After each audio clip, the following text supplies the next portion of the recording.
तो दोस्तों सबसे पहले एक्सरसाइज में हम लोग क्या करेंगे, हम लोग को क्लच और रेस जो है वो अल्टरनेट दबाना है, मतलब एक के बाद एक दबाना है, साथ में नहीं दबाना है, क्योंकि हम लोग कभी भी क्लच को और एक्सेलरेटर को साथ में यूज़ नहीं करते, तो ये एक के बाद एक यूज़ होता है। तो फॉर एग्जांपल ये यहाँ पर है, सबसे पहले आपको प्रैक्टिस करनी है, इसको दबाना है, फिर इसको छोड़ना है और इसको दबाना है, ठीक है।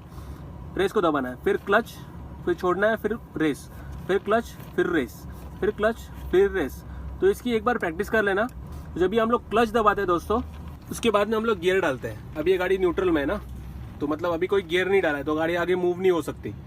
तो जब भी हम लोग को गाड़ी आगे मूव करना होता है, तभी हम लोग क्लच दबा के गियर डालना होता है। तो बेसिकली क्या होता है, क्लच दबाया हम लोग ने, फिर बाद में हम लोग रेस को धीरे धीरे धीरे करके छोड़ते हैं ऐसे। तो दोस्तों इस एक्सरसाइज के बाद में आपको मैं समझाता हूँ कि कैसे गियर को रीड करना होता है। तो जब कभी भी आप किसी की दूसरे की गाड़ी ले, या फिर फ्रेंड की गाड़ी ले, या फिर कोई और गाड़ी आप चलाए जो आपकी रूटीन गाड़ी नहीं है, तभी आप हमेशा इस डायग्राम के ऊपर ध्यान दें अच्छे से, क्योंकि ये डायग्राम बताता है कि गाड़ी का गियर पैटर्न कैसा है। मोस्टली दोस्तों 80 से 90% गाड़ी में यही पैटर्न होता है, लेकिन कुछ कुछ कार्स होती है जिसमें ये रिवर जो होता है ना यहाँ पर, वो एक्चुअली यहाँ पर ऊपर होता है, यहाँ पर ऐसे 1 के बाजू में होता है ऊपर। तो किसी किसी कार्स में ये सिस्टम है और किसी में ये वाला सिस्टम है, तो आपको हमेशा चेक करना है कि क्या है वो। तो डायग्राम आप रीड कर सकते हो, यहाँ पर 1 2 3 4 5 और रिवर्स है यहाँ पर।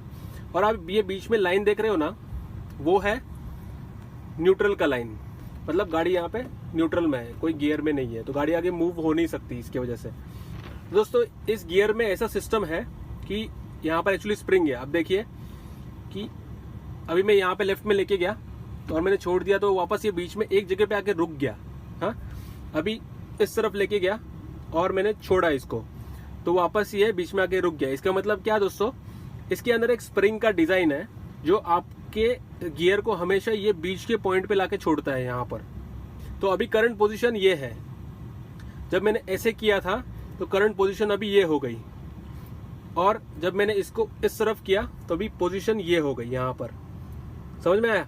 तो जब भी आप छोड़ोगे तो ऑटोमेटिकली वो यहाँ पे बीच में आ जाएगा, ठीक है।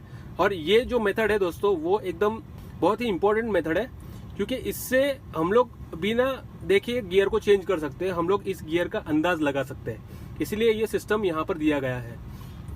तो अभी इस गियर को यूज कैसे करना है, सबसे पहले हम लोग गियर जो है वो हमेशा क्लच दबा के ही यूज करते हैं। क्लच वहां पर है, तो जब भी आपको गियर चेंज करना होता है तभी आपको क्लच दबाना है और फॉर एग्जांपल फर्स्ट गियर डालना है। तो हम लोग को फर्स्ट गियर डालने के लिए डायग्राम के हिसाब से अभी हम लोग बीच में है, हम लोग को इधर जाके इधर डालना है।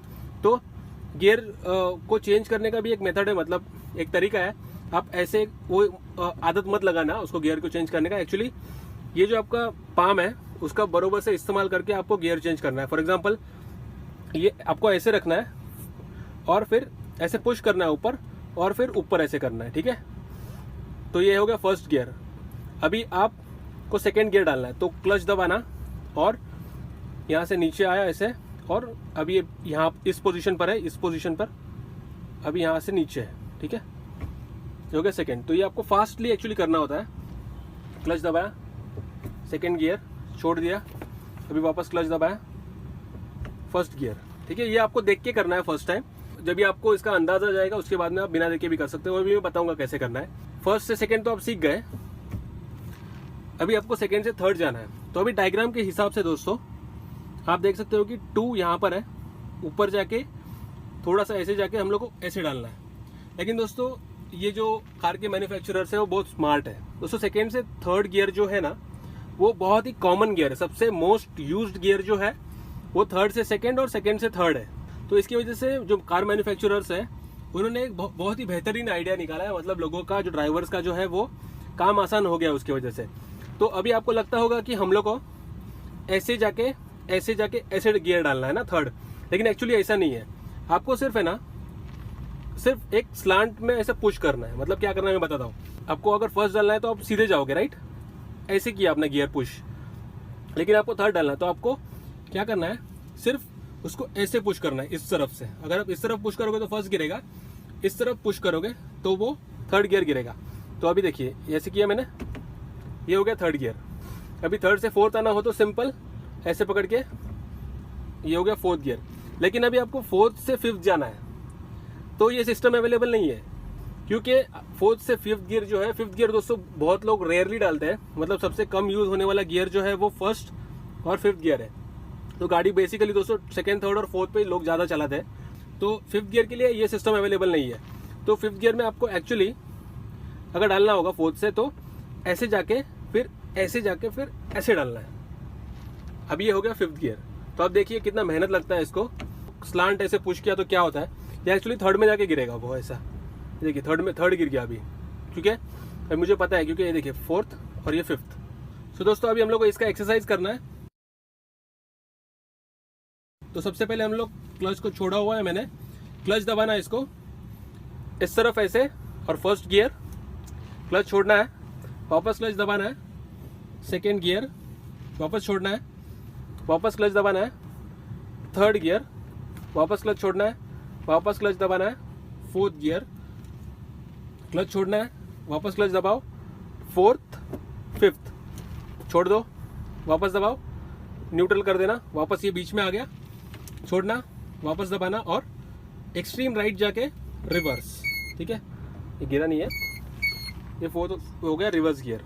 तो अभी बहुत लोग सोचते होंगे कि हम लोग ने अगर चलती गाड़ी में रिवर्स गियर डाला तो क्या होगा। दोस्तों कुछ नहीं होता, रिवर्स गियर सबसे पहली बार तो गिरेगा ही नहीं, और वो खर खर खर खर करके आवाज आएगा, लेकिन आपको रिवर्स गिरेगा ही नहीं। और इसमें मेरे गाड़ी में दोस्तों रिवर्स का एक सेंसर है कि उसमें समझ में आ जाता है कि अगर रिवर्स गिरा तो फिर वहां से आवाज आना स्टार्ट हो जाता है। तो गिरने से पहले ही एक्चुअली रिवर्स आ जाता है। देखिए ये देखिए गिरा भी नहीं है, फिर भी वहां पे आवाज आ रहा है, लेकिन गियर गिरता ही नहीं है, मतलब खर खर करके आवाज आता है और वो रुक जाता है वहां पे ही। तो ऐसे कुछ नहीं होता कि गाड़ी चल रही है और रिवर्स डाला तो गाड़ी वापस रुक के रिवर्स जाएगी, ऐसे कभी नहीं होता। तो ये हो गया गियर के बारे में। फर्स्ट टाइम जब भी आप देख के इसको करोगे तभी ये थोड़ा सा समझने में, मैंने जैसे बताया आपको, अभी आसानी होती होगी, लेकिन अगर आपको बिना देख के करना है तो आपको सिर्फ इतना ध्यान रखना है कि जब भी आप गियर को छोड़ दोगे ऐसा फ्री, तो ये आके बीच में रुक जाएगा। तो फिर आपको इसके हिसाब से अंदाज लेना है। आगे देख के बस आप सिर्फ विजुलाइज करिए उसको अपने स्क्रीन पे कि कैसा था। अभी वो बीच में है, ठीक है, अभी मुझे फर्स्ट डालना है तो मुझे ऐसे लेके ऐसे करना है, ठीक है। आगे देख के विजुलाइज करना है, आंख बंद करके भी कर सकते हो, इसको बिना देख के कर लेना है। जब भी आप बिना देख के करोगे तो आपको कॉन्फिडेंस आ जाएगा। अगर आपको पता करना है कि दोस्तों कि कौन सा गियर किस स्पीड पे यूज करना है, तो मेरी ऑलरेडी वीडियो है दोस्तों, उसको 10 मिलियन व्यूज हो चुके हैं। आप उसको देख सकते हो और आपको पता चल जाएगा कि कब कौन सा गियर डालना है और गाड़ी को कैसे गियर में उठाना है। दोस्तों ये थे गियर्स के बेसिक। जो लोग गियरलेस गाड़ी चलाते हैं या फिर सीखना चाहते हैं उनके लिए ये फंडा नहीं है, लेकिन जनरल नॉलेज होना तो बहुत अच्छी बात होती है। इसलिए आप इसको सीख लो और गाड़ी चलाओ, सेफ चलाओ, डिफेंसिव ड्राइव करना, लाइसेंस के साथ ड्राइव करना, वैलिड सब पीयूसी और सब पेपर्स के साथ राइड करना। तो दोस्तों यही था बस गियर लेसन के बारे में। तो मैं उम्मीद करता हूँ कि ये वीडियो आपको अच्छा लगा होगा। प्लीज लाइक कीजिए, शेयर कीजिए, सब्सक्राइब कीजिए मेरे चैनल को और बेल आइकन को भी दबाना, ताकि ऐसे ही कार के लेसन्स आपके इनबॉक्स में या फिर नोटिफिकेशन बॉक्स में हमेशा आते रहे। धन्यवाद और have a good day. Bye bye.